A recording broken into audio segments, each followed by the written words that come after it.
One of the things that I particularly like about SRSD is self-regulation, being able to self-direct your own behavior. We've taken self-regulation procedures and we've applied them into an academic skill, goal setting, monitoring, self-talk, self-reinforcement, both in terms of effort, in terms of what they do.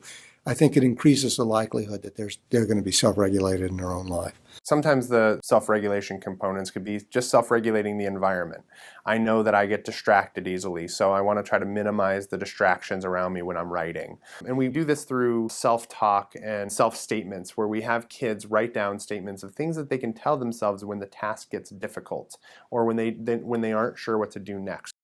It can also help them self-regulate their emotions. Well, I know I'm frustrated, and I've been frustrated before in my writing, but I know if I follow my plan that I can get this done. And we have them say weird things like, this is really hard. I don't want to be doing this. My hand hurts. It's okay. I can get through this. I know the next step. I'll just do the next step and see how it goes. So this is self-statements is what we call it, but it's really coping strategies to make it through this really complex task that we ask students to do. I've heard many teachers say, I don't think I can do this, or I think I'm messing this up. And I always assure them, even if you make a mistake, because it's something new when you're trying it, you will still get gains. And by the end of the year, every teacher comes and says, you're right, I can't believe it. Every teacher will come and say, look at this particular gain, or look what this student did. It's inevitable. And this young man was presenting SRSD. However, he thought he would leave out the self-instructions because he really didn't think they mattered that much, and he'd never kind of heard of it before. And we break self-talk down into 3 basic categories: things to say to myself to get started, while I work, and when I'm done.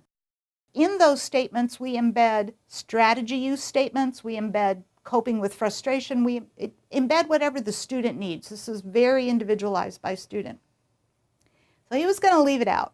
And the researcher said, no, please, let's try it so I can see the whole process.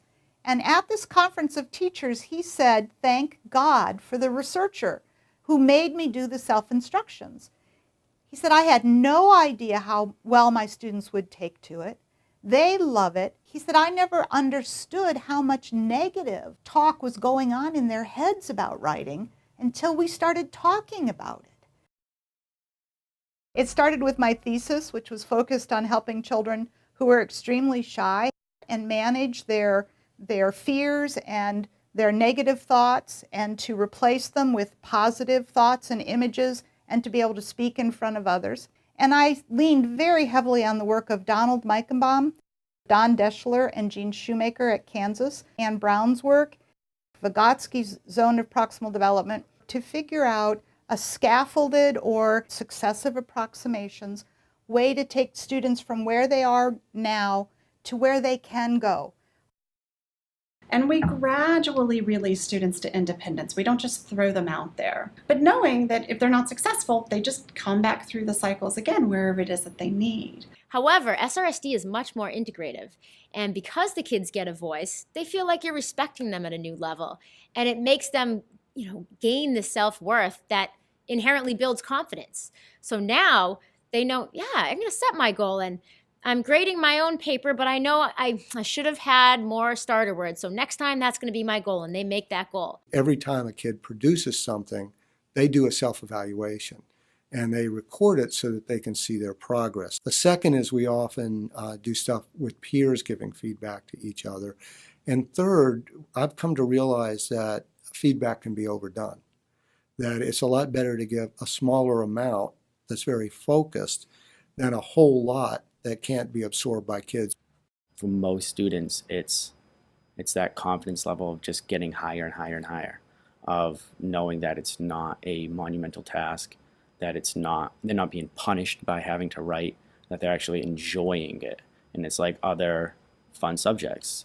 It's a thing of beauty when you walk into a classroom and you see 28 kids just putting that pencil on the paper, and they just love it, and they just go and go and go. They ask for more time. And that's what we started to see at the end of last year.